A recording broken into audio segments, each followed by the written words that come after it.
જેને દુઃખ નથી જોયું ને બીજાને સુખી ન કરી શકે, કારણ કે તમે ભૂખ જ નથી જોઈ તો પછી ભૂખ્યા માણસની વેદનાને તમે કેવી રીતે સમજી શકો?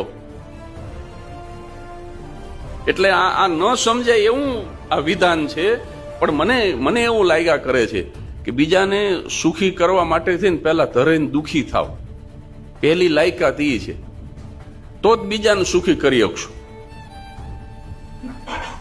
જેને દુઃખ નથી જોયું ને બીજાને સુખી ન કરી શકે, કારણ કે તમે ભૂખ જ નથી જોઈ તો પછી ભૂખ્યા માણસની વેદનાને તમે કેવી રીતે સમજી શકો?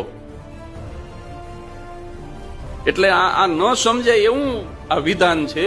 પણ મને એવું લાગ્યા કરે છે કે બીજાને સુખી કરવા માટે થઈને પહેલા ધરીને દુખી થાવ, પહેલી લાયકાત એ છે, તો જ બીજાને સુખી કરી શકશો.